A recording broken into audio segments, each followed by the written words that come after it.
Welcome, tired F1 pod listeners, to debate number 3, the third of our trilogy in the Lewis Hamilton moves to Ferrari saga. Today, we are going to ask the ultimate question.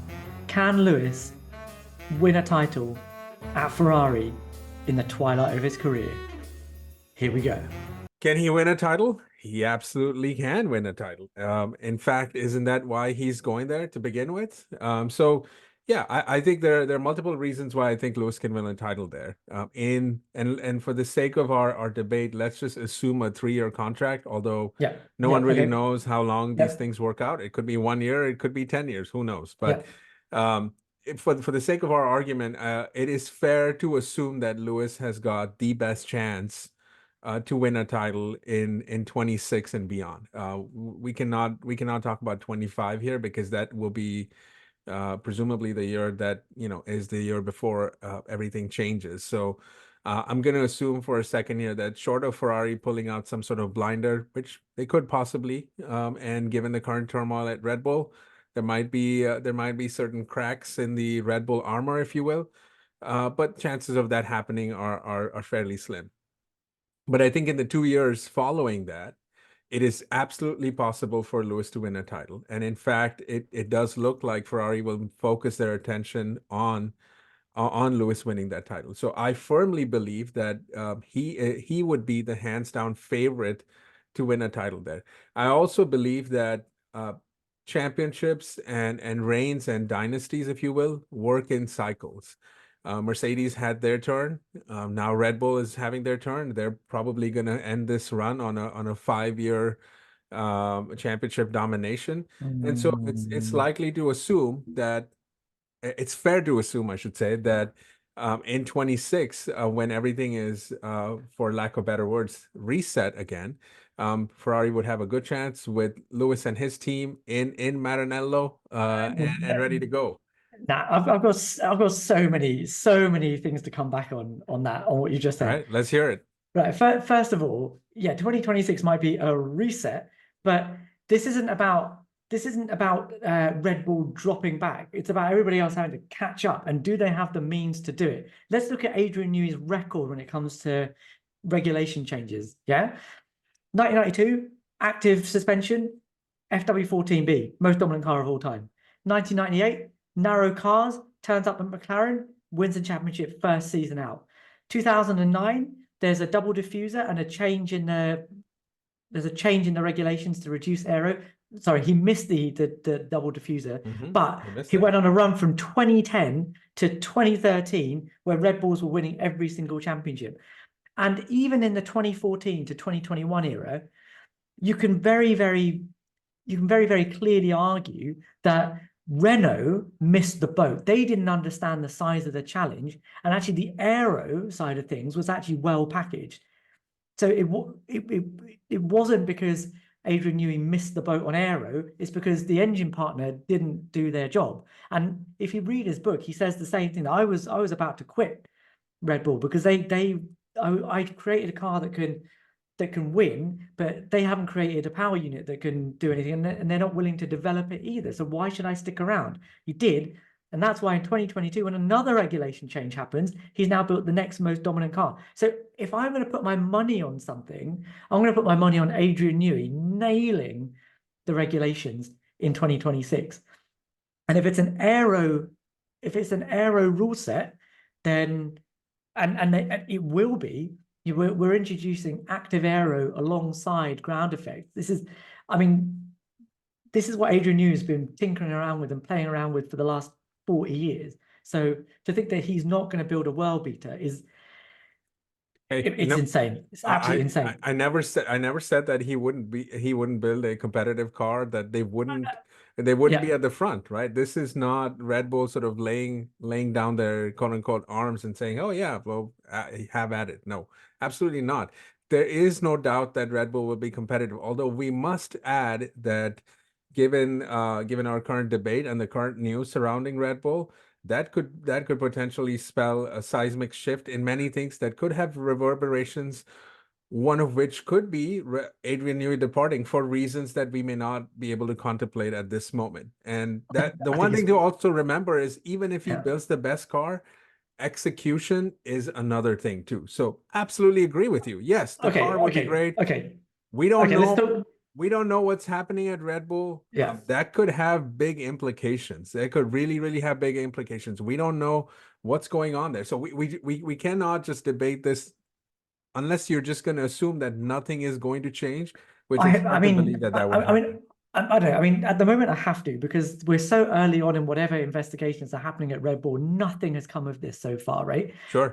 Like, as of the 8th of February 2024, there is zero evidence one way or the other that anything is going to happen at Red Bull that's going to change the top structure. But we don't know that. So I have to assume, as part of this argument, that Adrian Newey is still going to be part of the infrastructure. And when you talk about execution, I'm sorry, but Red Bull have got the fastest, maybe but one pit stops in Formula One at the moment.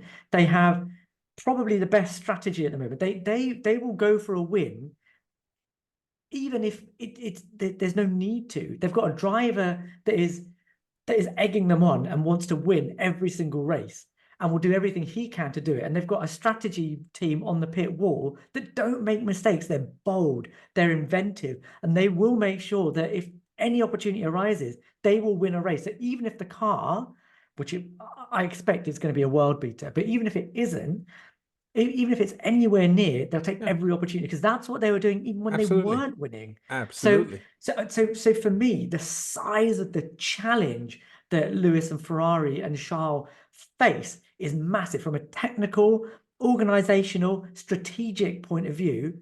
It's enormous, and I can see only one kink in that armor that could happen in 2026. Only one. All right. Everything that you said is fair. Ferrari have a mountain to climb.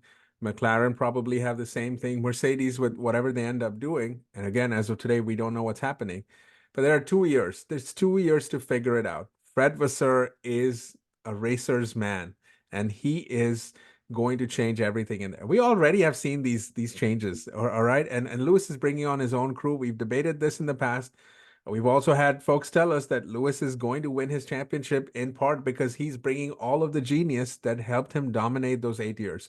So yes, in this moment, it's really hard to know what the future looks like, but the same is true for Red Bull. And I'm going to paraphrase the great Pat Riley from the NBA, the championship winning, excellent coach, all around NBA guy who's led the Lakers and the New York Knicks and the Miami Heat to multiple championships. And he says this quite often.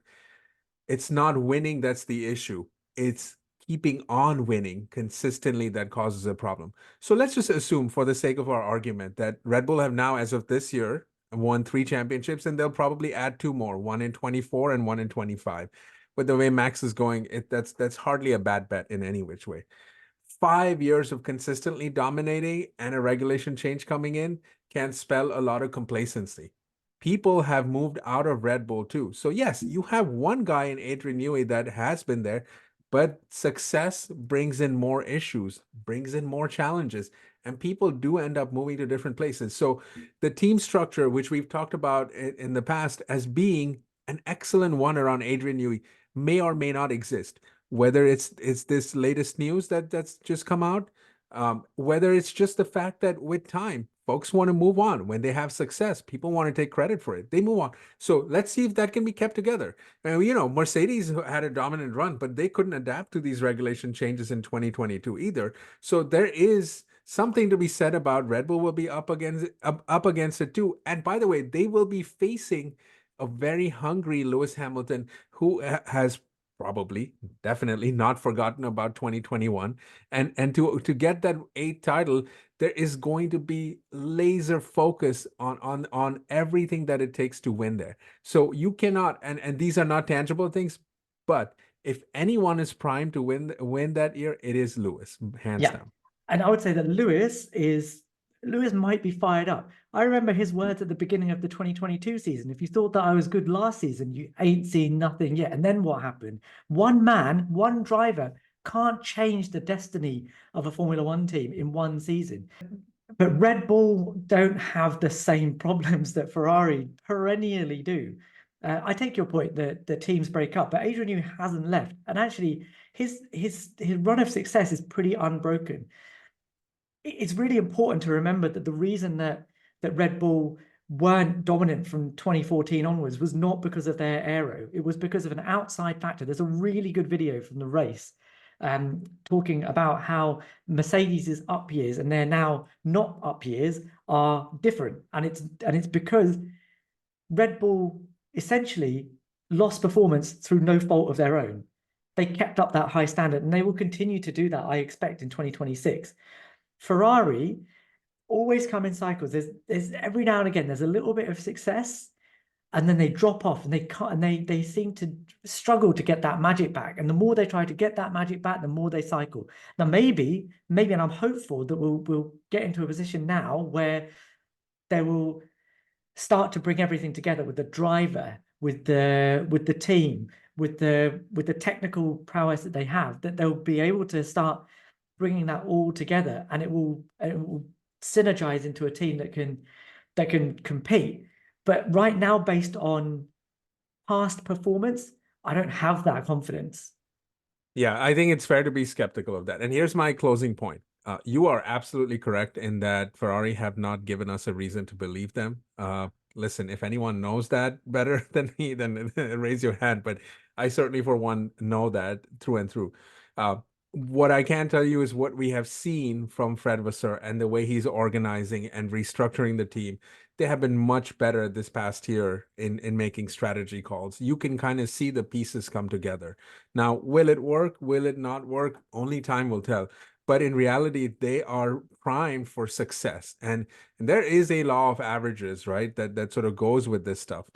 You have to keep working at it in order to get to that point. And Ferrari have made those right decisions. They brought in a 7-time champion who needs to get his 8th. So there is going to be a renewed focus unlike any other.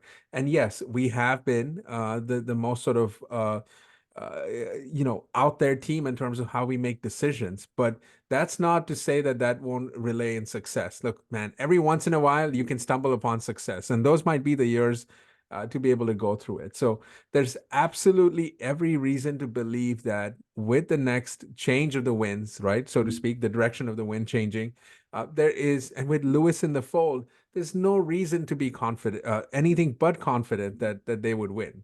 Okay. The other thing about this, right, and let's address the elephant in the room, that even if by some miracle Ferrari create a car that is competitive enough, maybe even dominant enough to go up against Red Bull, they're still going to be two alpha drivers versus Max, right? Except we don't know who the second driver for Red Bull is going to be. It could be. It's not going to be some, even if it's Daniel Ricciardo, even if it's the only person I can think of that's going to throw an absolute spanner in the works is Fernando. And I cannot see Red Bull signing Fernando Alonso to partner Max Verstappen, because there is no upside in that. Yeah, Piastri. I don't see it. He's locked Stranger down. things have happened. Stranger things have happened. I think they'll be looking at Oscar Piastri and thinking it's not worth it. It's not fair to assume that Max will still be the alpha there in 2 years. It can't change. I mean, if this driver carousel works out in a certain way, you just don't know who's going to end up there. I think it's a reasonable assumption, given based on the last, since Daniel Ricciardo left Red Bull, and even while he was there, Red Bull have had a pattern of promoting drivers even when they weren't ready or were clearly not on the same level. That's just been the pattern, and they've let that driver sink or swim. And in fact, every time they've sunk. And you'd expect that that's what they're going to do in 2026. And if you've got Lewis and Charles taking points off each other, now, okay, I've argued against this in previous podcasts, but there is something to be said for the fact that you're not having to fight the guy in your own backyard to take the title, and you can focus everything, the team, yourself, everything, on the outside threat. And if Lewis is having to worry about Charles, or Charles is having to worry about Lewis, it's not quite as straightforward as Max just going, everyone's around me, I'm just gunning for the title. Yeah, I just don't think we can make that assumption about Max being the only guy, right? In all likelihood, it seems like this is Checo's last year at Red Bull, barring any sort of unforeseen circumstances. And we just have to wait and see. That's a big question mark. And I think that it's a fair assumption, but it's also fair to assume that that might not be the case. We just have to wait and see, right? But look at where Ferrari at. Ferrari's starting point and Red Bull's starting point is very different. And Ferrari, as we've just said, have a steeper mountain to climb. So they're going to need both drivers to be dialed in order to get Ferrari to the front. And I think that when that happens, they can be very dominant. We don't know what that year looks like, right? I mean, let's go back to these last regulation changes and how 2022 worked out, right? And that we didn't know that Red Bull would end up putting a car that's so far out there from the competition. That could happen just again. I know that's not a very scientific argument to make, but I can't say stranger things have happened. We've seen them happen. We're seeing them happen last year. We're probably going to see them happen again this year, where Red Bull are probably, towards the end of last season, they have been sandbagging too. So it is possible that things would change. That strengthens my argument even more. It strengthens your argument only for this period. But when there's a reset, that's when you have the greatest chances there. And of course, and you're assuming a Red Bull dominant run, right? And I know we have to talk about the engine issue. Like you're assuming that those engines that they'll develop on their own will not have their own challenges. That could happen. That's a very big unknown too. We're also underrating the fact that the other teams, one of which you're donning here, McLaren, will not be competitive. That again adds a new wrinkle to these things. So if you're reasonably assuming that Max will be the dominant driver at Red Bull, it's also reasonable to assume that Red Bull will have more competition. So it's not just a given that they will be dominant either. I think they'll have more competition in 2025. I think if the law of diminishing returns suggests that everybody will have got closer to them by 2025. But if that's Lewis's bedding in year, and that's the year that Ferrari come up with a championship winning car, it's just. I think it's more difficult. Again, I think if someone's going to come in all guns blazing and be able to be competitive straight away, Lewis is going to be that guy. But it increases the difficulty of that challenge. But yeah, you're right. Having a competitive car is the most important part of all of this. But I think if you're going to use past as prologue, but you can't. That's what I'm arguing. You cannot use it. This is a seismic. The Lewis Hamilton signing is unlike any other. Ferrari is going to have to focus. If they'd signed Adrian Newey, I'd say yes, fair enough. Because Adrian Newey is the closest thing in Formula One to a silver bullet. And listen, you get him in your car and he knows what he's doing. Because across, as I've just highlighted, across pretty much every regulation change, he's absolutely nailed it. So why would you think that he's not going to nail it again? I never said, and shout out to Adrian Newey, and we have on this pod in the past done a whole show on him, right? We have done a whole episode just focusing on his greatness. But what we've also acknowledged in doing that is that his greatness alone does not make a championship winning car. Simple as that. The car itself, and I should clarify, the car itself can be championship winning. It is everything else also that goes into it. We've talked about team structure. We talked about all of the X's and O's that go on from the time that you sort of put 100 kilos of fuel in the car and go forth. So there is enough there to shake things up. The fact that McLaren will be competitive, the fact that we can assume Mercedes is going to be competitive, right? They're probably not going to be, and I'm talking strictly about 2026 and beyond. So 24, 25, it is what it is, right? But in 2026, it's a level set again. I mean, for all we know, yes, Adrian Newey might nail the car, but Mercedes might show up with a car that is, kind of all their dominant rocket ship cars. And this might all be negated in some ways. Who knows? Ferrari might finally show up with that extra 20 kph, man. You never know. Like, it's so all I'm trying to say is 2026 is a bit of a toss-up year. And in a toss-up year, I want to go with the guy and ride the team that is most desperate to get the job done and to have the best car possible. I mean, they're already working towards 2026 in many ways at Ferrari. So, well, let's see. Okay, all right. So it's time to come to a consensus, Amar. All right, let's come to a consensus. Where do we think we can find consensus in this absolutely contentious issue? What do we think? Let's agree to this. We don't think anyone can challenge Red Bull, so Lewis has no chance in 24 and 25. I think we can fairly agree to that, right? Like let's just get that out of the way. Well, 24 is outside of the realms of this argument anyway, right? Because we're only talking about. Oh yeah, 25. Sorry. Right. So 25, I think will be tricky. But I think if there's a year where Ferrari is really going to be able to come in hot, 25 is the year. We saw glimpses of that in 22, didn't we? Yeah, we saw for me, 25 is the year. So if it's going to happen, yeah, it could be 25. Yeah, I mean, I guess so. I guess there's enough. Come on over. Come on over to this side. Look, we can put a lot of qualifiers in there, right? There are many qualifiers that go. So the only reason I'm leaning towards the fact that Lewis probably can do it is because there's a massive unknown about Red Bull's powertrain in 2026, and they may fall into the same problem they did in 2014, where they've got a great chassis, but in an engine formula they don't have the power, and there's already been rumblings. You know, when they turn around and say we want the split between internal combustion and energy storage to be changed, that you know, because we think that they're not going to get enough power out of the battery, that already tells me that maybe they're a little bit worried about their development. So perhaps, and if Ferrari can get on board, they seem very relaxed about their power unit, and if Ferrari can nail that and Mercedes somehow fluff it as well, then yeah, I think it's game on.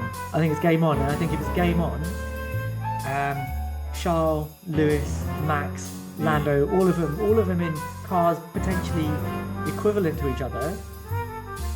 Yeah, I've got to give it to Lewis.